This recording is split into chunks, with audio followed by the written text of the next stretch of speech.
Welcome to Straight Outta Gallifrey. I'm Ashford. As the world turns, fans are closer and closer to Series 11 of Doctor Who with Jodie Whittaker as the Doctor. And as you can tell, I am quite excited, obviously. But the person I really would like to have a cup of coffee with is showrunner Chris Chibnalll, the head writer who pretty much has his hands on the pulse of where our favorite 55-year-old science fiction / fantasy show is going. Let's go on this abridged version of exactly who Chris Chibnalll is in order to speculate where the show might take us with some of my fan theories, for we all know the world is lacking in that department, right? Enough of the joking. Chibnalll is no stranger to Doctor Who. There is footage of him representing the Doctor Who Appreciation Society in the 80s on the BBC's opinion show Open Air, taking writing team Pip and Jane Baker to task on the program's direction during the Trial of a Time Lord run, which I thought he was pretty harsh about. To many fans like myself, I feel like the show is in great hands when you have someone who not only has a history with the show and can speak the language, but also care where the franchise is going and the perception of the show. In an interview this summer, Chibnalll was quoted as saying, "Doctor Who should be the most inclusive show on television." I think that's the right statement for a showrunner. Now let's talk about Chibnall's contributions to Doctor Who as far as writing credits are concerned.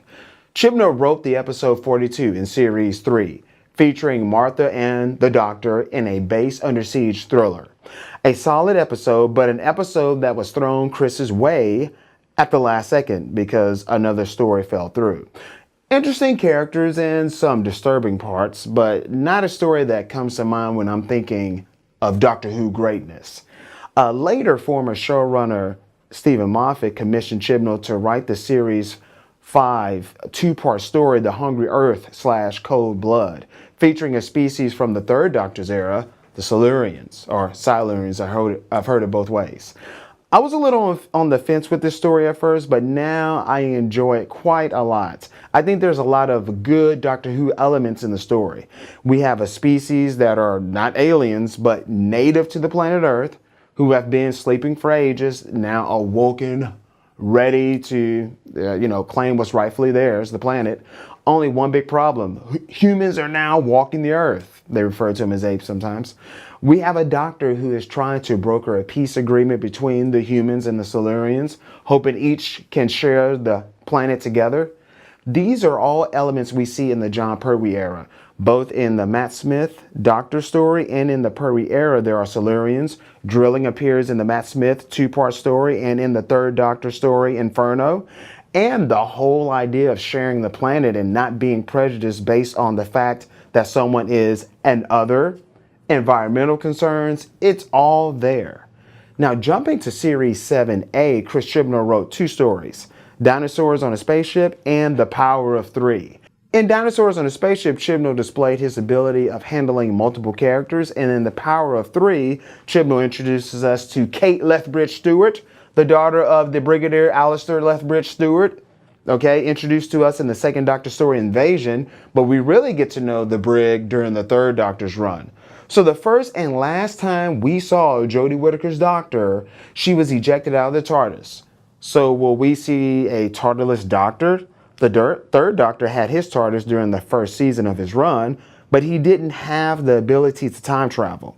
He had to live on Earth in real time, just like in The Power of Three. In Series 11, we are also going to see a TARDIS team, who the Doctor is describing as her best friends.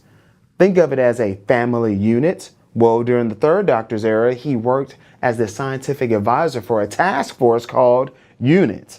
Many fans refer to this era as the UNIT family. So from the looks of it, much like former showrunner Russell T Davies, it looks like Chibnall is a fan of the Third Doctor era. If Jodie's Doctor goes TARDIS for more than 2 episodes, I would be quite surprised. Well, that is all we have for this webisode of Straight Outta Gallifrey. What are some of your questions or concerns about the upcoming season of Doctor Who? Write to me at pridonian.post@gmail.com or Twitter at SOGallifrey, like So Gallifrey.